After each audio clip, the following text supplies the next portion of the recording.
ठिकाणी मुलाची चूक असते असं आपल्याला बऱ्याच वेळा ऐकायला भेटतं ना. आपल्याला तोच गैरसमज झाला आहे, हो की नाही? आणि मुलगी वाचवा असं तर सगळीकडेच ऐकलं जातं. पण ज्या मुलांचं मरण होतं किंवा जो मुलगा मरतो, ज्याला मारलं जातं, त्या मुलांना कोण वाचवणार? मुलींना तर सगळेच वाचवायला बघतायत आता, पण ज्यांचा जीव घेतात त्या मुलांना कोण वाचवणार? खरं तर ना, आज मी एक वेगळ्या विषयावर बोलतेय. सकाळपासून 3 दिवस झाले दररोज माझ्या फीडमध्ये एक व्हिडिओ येतोय. सिंहाने केतनला मारलं, चेतनने मारलं. म्हणजे ज्या मुलीसाठी 17 कोटी रुपये जो मुलगा खर्च करणार होता, त्याच मुलाला त्या मुलीने मारलं. आणि ते पण फक्त दुसऱ्या प्रेमासाठी. म्हणजे दुसऱ्या कोणत्या पोराच्या प्रेमात ती होती आणि त्याच्यासाठी त्या दोघांनी मिळून याला मारलं. बरं, लग्न ह्यांच्या फॅमिलीने ठरवलं. ह्या दोघांच्या प्रेमामुळे त्या मुलाचा जीव गेला किंवा त्याला मारलं गेलं. कोणाच्या तरी आईचं लेकरू गेलं. एवढ्या गोड पोराचा जीव ह्या दोघांनी घेतला. म्हणजे काय बोलायचं ह्या पोरांना? आणि हे असलं प्रेम असतं का? बरं ठीक आहे, असेलही तुमचं ते प्रेम, मग तुम्ही सांगायचं ना की मला नाही जमत आहे. म्हणजे त्या सियाने तरी सांगायचं तिच्या घरच्यांना किंवा त्या मुलाला. नसेल घरच्यांना सांगण्याची हिंमत होत तर त्या मुलाला तरी सांगायचं की माझं तुझ्यावर प्रेम नाही आहे किंवा मला तुझ्यासोबत लग्न करायचं नाही आहे, माझं कोणावर तरी प्रेम आहे, मला त्याच्यासोबत लग्न करायचं आहे. म्हणजे तुमचं प्रेम त्यासाठी एका तिसऱ्या पोराचा जीव घेताय. एखाद्या आईचं लेकरू तिने 25 वर्ष त्या पोराला वाढवलं, त्या पोराचा जीव तुम्ही असा 5 मिनिटात घेतला. म्हणजे काय बोलायचं अशा. आणि वेल एज्युकेटेड आहे हो, असं पण नाही आहे की नाही आहे. आणि खरं म्हणजे ना, यामध्ये सगळ्यात मोठी चूक आहे ना ह्या पोरीच्या आईची आहे. कारण ती फालतू आहे, तिचे बाहेर अफेअर्स आहे, हे सगळं माहिती आहे. ती बाहेर ड्रिंक करते, बाहेर काय पार्ट्या करते, काय XYZ असेल, हे सगळं तिच्या आईवडिलांना माहीत होतं. आणि म्हणूनच त्या पोरीचं एवढ्या कमी वयामध्ये लग्न लावून देत होते. म्हणजे आपण अगोदरही ऐकायचो की आपण बऱ्याच वेळा ऐकतो, अजूनही ऐकतो की आपलं पोरगं असं वागतंय, खराब वागतंय, मग त्याचं एखाद्या पोरीसोबत लग्न करून देऊ, म्हणजे लग्न झालं की तो सुधरेल. आता हे सगळं झालं, आता पोरींचं करायला लागले का तसं? म्हणजे आपली पोरगी फालतू आहे, आपली पोरींच्या बाहेर अफेअर आहे, ती असलीच वागते, तसलीच वागते, मग तिचं लग्न करून द्या आणि तिला नवऱ्याकडे गेल्यावर ती सुधरेल. म्हणजे तुमच्या पोरीला सुधारण्यासाठी एखाद्या पोराला जीव गमवावा लागतोय किंवा त्याने काय मक्ता उचललाय का तुमच्या पोरीला सुधरवायला? त्या पोराचं आयुष्य बरबाद करून सोडायचं त्याच्यासाठी. बरं, ती पण पोरगी कसली हेमजिकल आहे, कसली सायको बुद्धीची आहे, कळत नाही का हो? दिसतोय ना हा पोरगा. म्हणजे माझं काय नाही, दिसण्यावर नको जाऊ, पण तरी पण थोडीफार बुद्धी असते ना आपल्याला की आपल्यासाठी काय चांगले. आणि खरं सांगत्या, ज्यावेळी मी जेव्हा बातमी वाचली ना की तिने ढकलून दिलं आणि तिच्या प्रियकराने ढकलून दिलं, म्हणजे दोघांनी मिळून हा डाव रचला आणि त्या पोराला ढकलून दिलं, म्हणजे अग्रवालला ढकलून दिलं. तर त्याच वेळी मला माहीत होतं तो पोरगा असणार ना, तो याच्यापेक्षा तर काही भारी नसणार आहे. पण म्हणतात ना, काही पोरींचा मेंदू गुडघ्यात असतो. आम्ही सगळ्यांना नाव नाही ठेवते, सॉरी, पण ज्या अशा वागतात ना त्यांना हा व्हिडिओ नक्की लागेल, कुठेतरी मनाला लागेल. बऱ्याच लेडीज असतील त्या माझ्यासोबत सहमत असतील की कसं करू शकतं असं कोणी. सांगायचं नाही जमत आपल्याला ना, तर नाही, मला नाही करायचंय लग्न, विषय संपला. लग्न ठरलंय, साखरपुडा ठरलाय आणि मग तुम्ही एवढं करताय.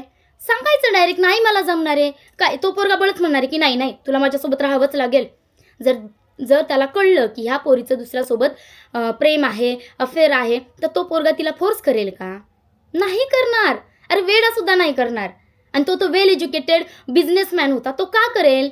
आणि बिचाऱ्यांनी म्हणजे 17 कोटी कशाला म्हणतात, त्या बावळट पोरीसाठी, सियासाठी खर्च करत होते ते. 2 विमानं त्यांनी बुक केले होते पाहुण्यांना येण्या जाण्यासाठी. असेल काय काय त्यांचं मोठं नियोजन होतं. आणि ही बावळट शेण खात होती इकडे.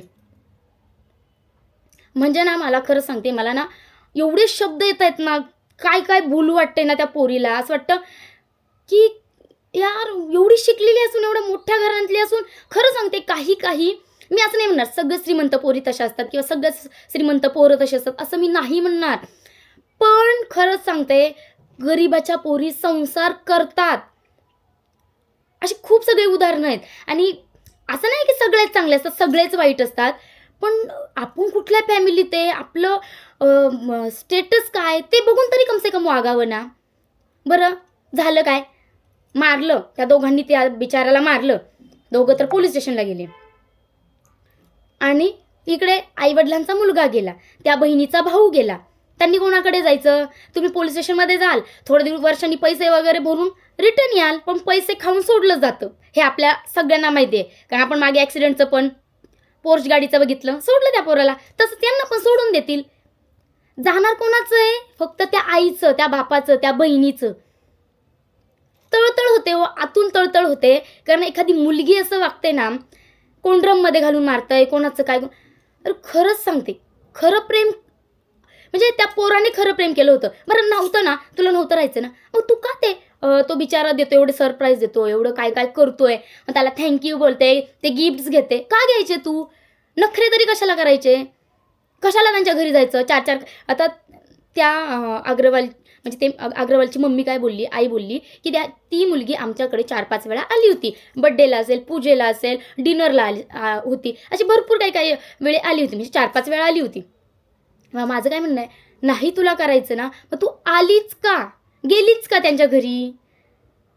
आणि 4-4 वेळा भांडणं. बरं तिच्या वडिलांनी त्या मुलाच्या वडिलांनी सांगितलं की 14 जूनला तिने त्याला ढकलून दिलं होतं त्या गडावरनं. पण तिने असा बनाव केला की मला साप दिसला म्हणून माझा धक्का लागला, किंवा मी धक्का दिला म्हणून तू पडला वगैरे, असं जे काय तिने नाटक रचलं. आता त्याच्या मनात ना काही नव्हतंच, म्हणून त्याने ना तो विचारच केला नाही कदाचित त्या मुलीबद्दल. आणि ना तो चांगला होता, म्हणजे एक आपल्याला बघून कळतं ना समोरचा कसा आहे, तर तो चांगला होता हे कळतंय त्याच्याकडे बघून. आणि चांगल्याच व्यक्तींचा फायदा घेतला जातं हे आत्तापर्यंत ठरलेलं आहे.